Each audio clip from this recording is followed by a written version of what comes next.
Hello student, welcome to my channel target political science friends. हम आज की video में देखेंगे यूजीसी नेट जेआरएफ की परीक्षा जो दिसंबर 2000 में हुई थी, दिसंबर 2019 की जो पेपर है राजनीति विज्ञान का, उसके व्याख्यात्मक हल को हम देखेंगे। फ्रेंड्स, इसके पहले हमने जून 2020 के पेपर को सॉल्व कर लिया है और जो 2021 में मई के शिफ्ट में जो first and second shift 2 shift में पेपर कराया गया था, उसको भी हमने सॉल्व कर लिया है। फ्रेंड्स, आपको बता दें अपने क्लास स्टार्ट होने से पहले कि अगर आप टीजीटी पीजीटी की तैयारी करना चाह रहे हैं या आप आरपीएससी फर्स्ट ग्रेड की तैयारी करना चाह रहे हैं और आपका सब्जेक्ट जो है वह है नागरिक शास्त्र या राजनीति विज्ञान, तो आप हमारे चैनल को ज़रूर सब्सक्राइब करें।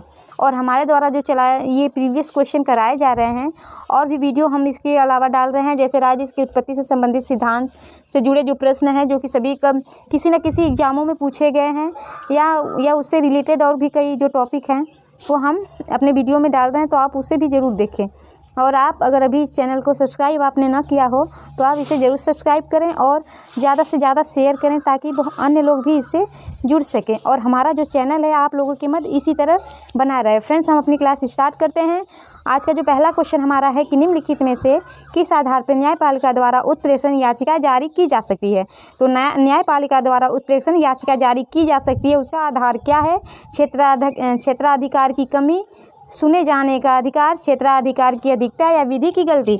तो देखिए, जो न्यायपालिका द्वारा उत्प्रेषण याचिका जारी की जा सकती है उसका आधार होता है क्षेत्राधिकार की कमी और क्षेत्राधिकार की अधिकता। तो ए और सी हमारा सही होगा। अगर हम कूट देखते हैं तो हमारा आंसर सही होगा 4।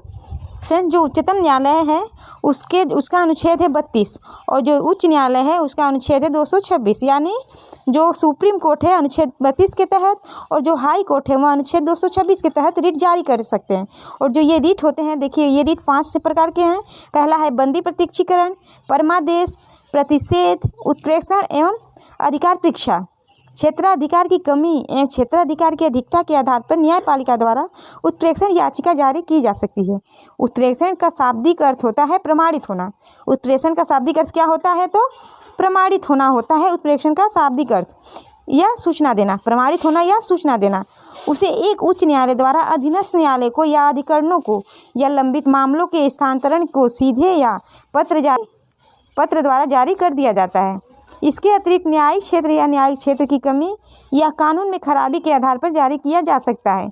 इस तरह निवारक एवं सहायक दोनों तरह का कार्य करता है। फ्रेंड्स, 1991 में उच्चतम न्यायालय ने व्यवस्था दी कि उत्प्रेषण व्यक्तियों के अधिकारों को प्रभावित करने वाले प्रशासनिक प्राधिकरणों के खिलाफ भी जारी किया जा सकता है। तो हमारा आंसर हो गया ना इसमें 4, ए और सी। चलिए अगला क्वेश्चन हम लोग देखते हैं।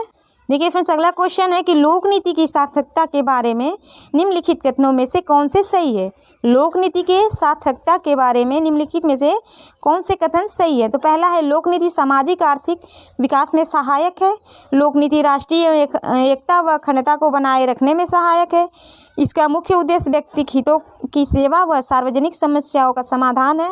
और लोक नीति का उद्देश्य समाज को उसकी बेहतरी के लिए सुगठित करना। तो देखिए फ्रेंड्स, इसमें जो हमारा सही होगा पहला होगा लोक नीति के सामाजिक आर्थिक विकास में सहायक है।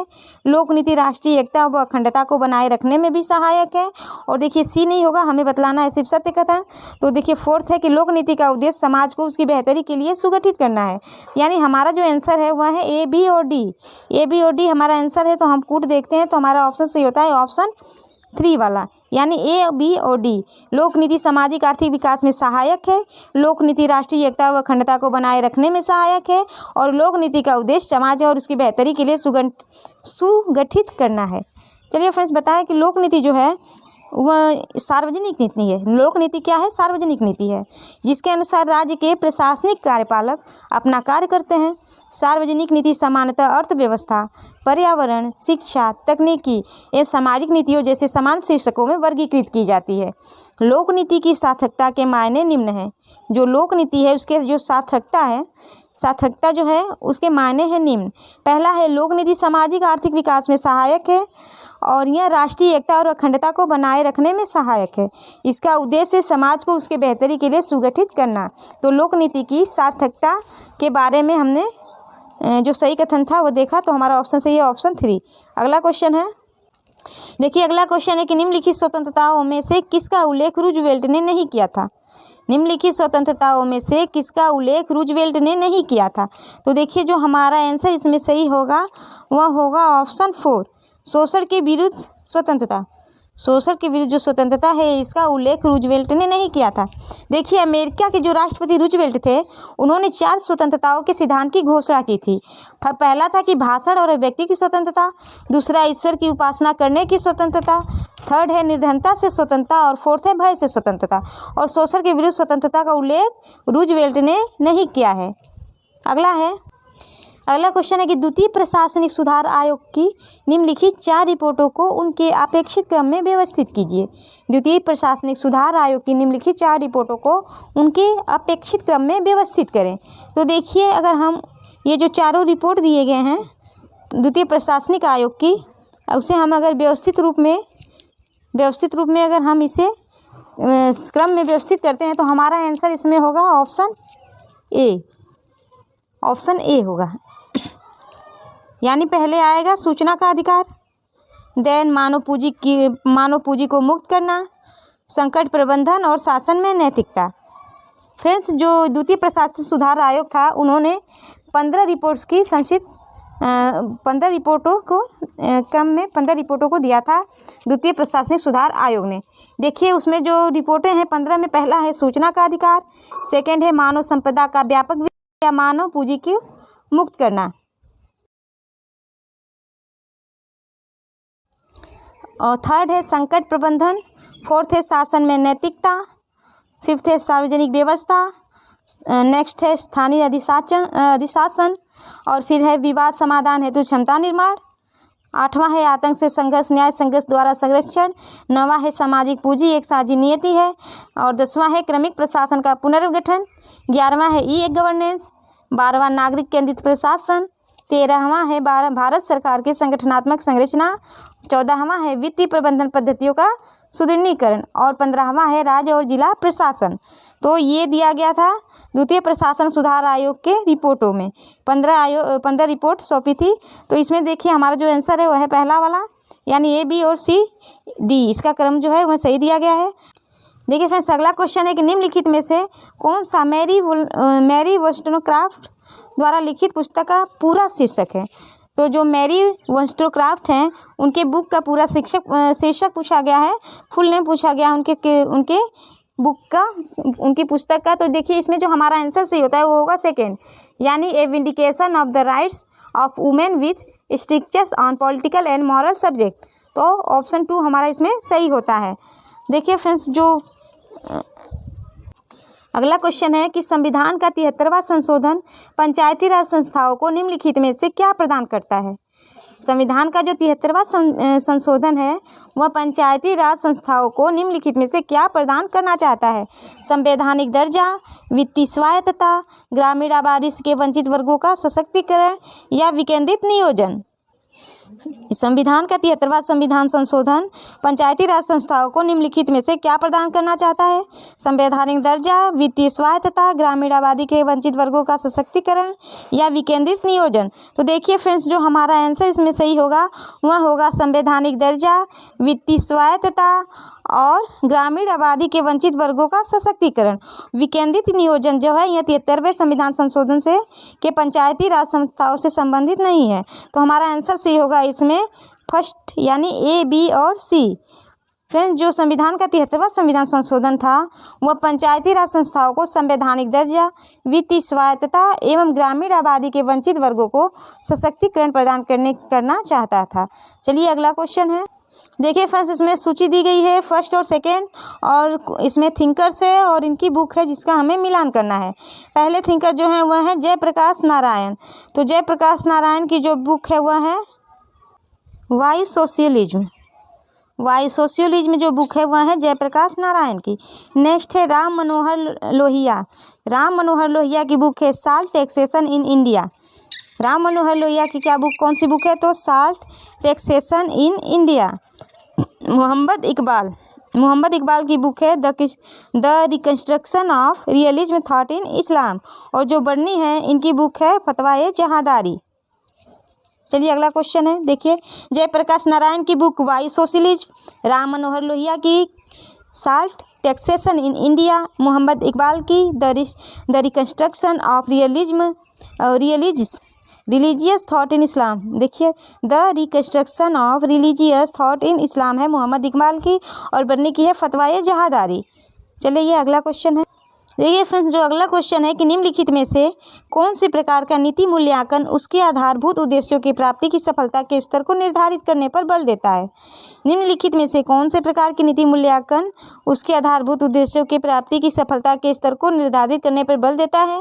पहला है कार्यक्रम रणनीति मूल्यांकन, दूसरा है कार्यक्रम प्रभाव मूल्यांकन, तीसरा है परियोजना की निगरानी, और चौथा है लागत लाभ विश्लेषण।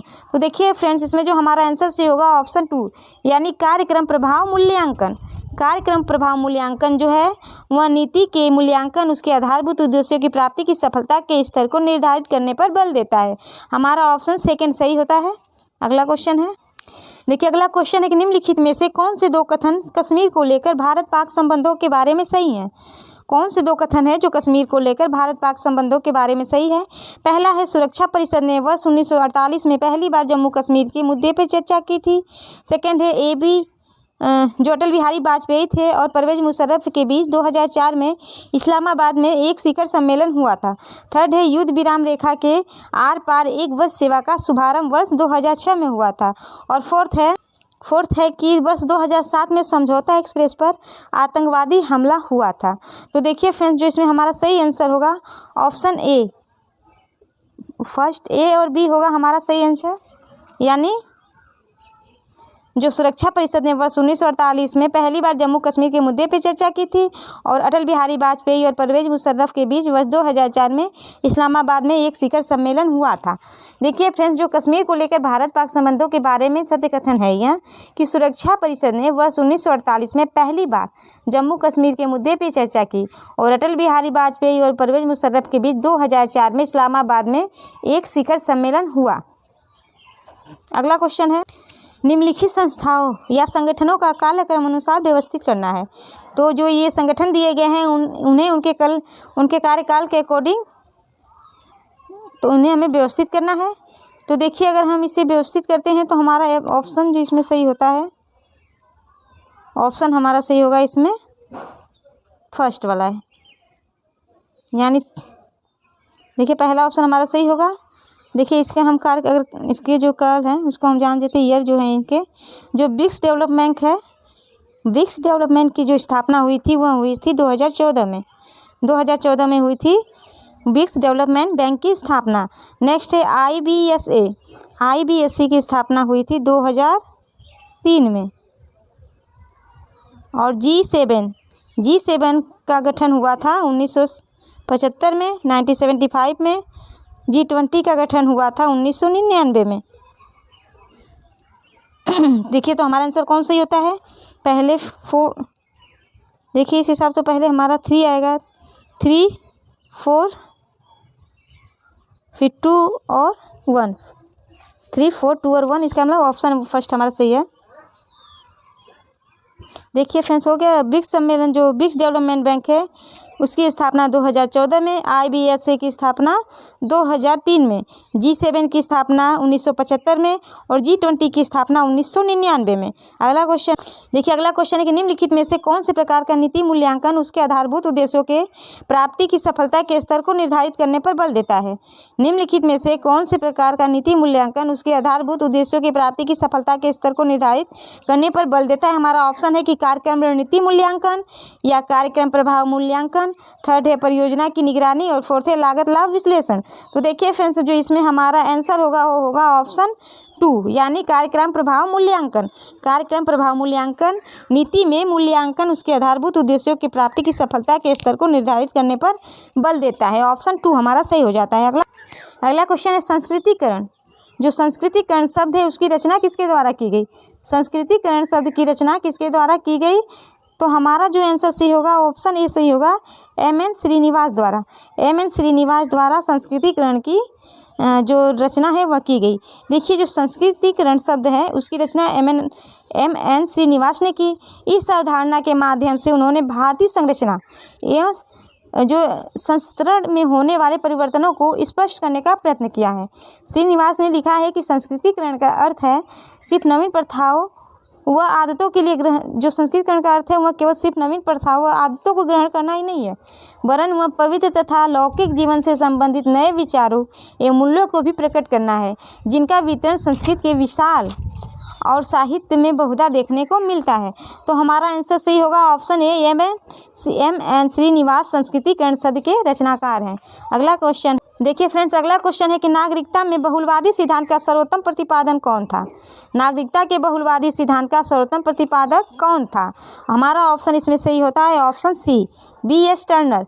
बी.एस. टर्नर जो थे वह नागरिकता के बहुलवादी सिद्धांत का सर्वोत्तम प्रतिपादक थे। इस सिद्धांत के अनुसार जो बहुलवादी सिद्धांत का नागरिकता का जो बहुलवादी सिद्धांत है उसके अकॉर्डिंग नागरिकता का विकास एक जटिल और बहुआयामी प्रक्रिया है। इसे किसी एक कारण के साथ नहीं जोड़ा जा सकता, बल्कि उसकी उपयुक्त व्याख्या के लिए उसके भिन्न भिन्न कारणों पर ध्यान देना चाहिए। अर्थात नागरिकता का सार तत्व समुदाय के जीवन में व्यक्ति की सहभागिता है। इस सिद्धांत का सर्वोत्तम निरूपण बी.एस. टर्नर की चर्चित कृति citizenship and capitalism the debate over reformism के अंतर्गत मिलता है, जो 1986 में प्रकाशित हुई थी। तो बी.एस. टर्नर की बुक का क्या नाम है। बी.एस. टर्नर की बुक का नाम है citizenship and capitalism the debate over reformism. Citizen and capitalism the debate over reformism, ये बुक है किसकी, तो बी.एस. टर्नर की, और कब प्रकाशित हुई थी 1986। इनके अंतर्गत वो नागरिकता के बहुलवादी सिद्धांत का पता चलता है। अगला क्वेश्चन है देखिए, निम्नलिखित को क्रमानुसार समान सजाना है। पहला है कि बेन और आर.एस. पीटर का social principle and democratic state, John Rawls की बुक है ये theory of justice, Susan Moller Okin का जस्टिस जेंडर एंड फैमिली, और रूसो का सोशल कॉन्ट्रैक्ट। ये जो सभी बुक हैं उन्हें हमें कालक्रम के अकॉर्डिंग क्या करना है, तो सजाना है। तो देखिए जो इसमें हमारा आंसर सी होगा, तो पहले अगर हमारा होगा इसमें आएगा रूसो का सोशल कॉन्ट्रैक्ट, यानी पहले भी आएगा रोसल का सोशल कॉन्ट्रैक्ट, उसके बाद आता है जॉन रॉल्स का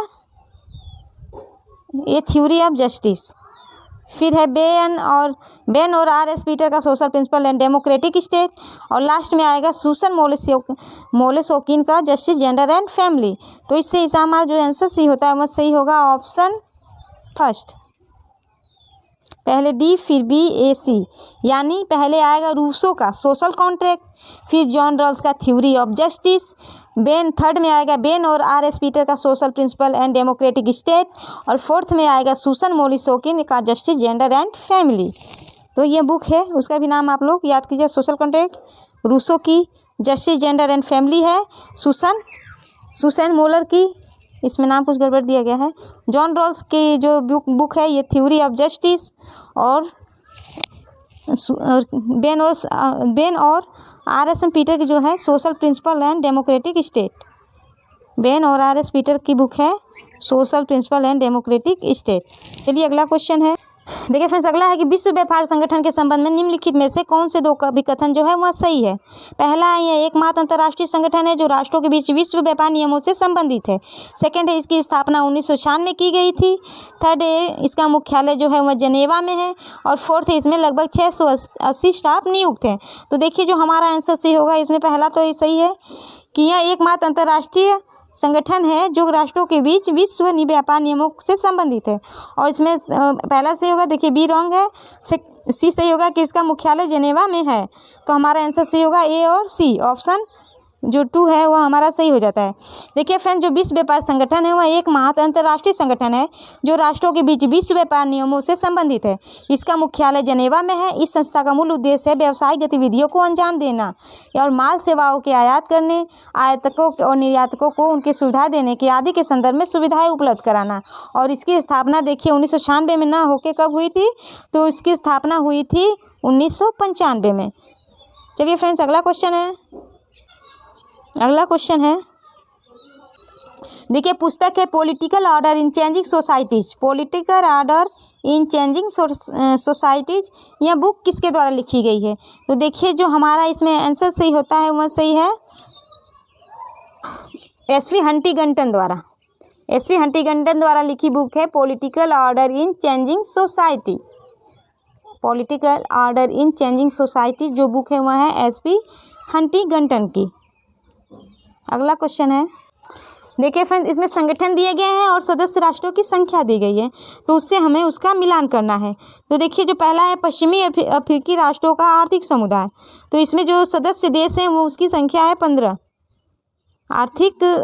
पश्चिमी अफ्रीकी राष्ट्रों के आर्थिक समुदाय के जो सदस्य देश हैं वह है 15।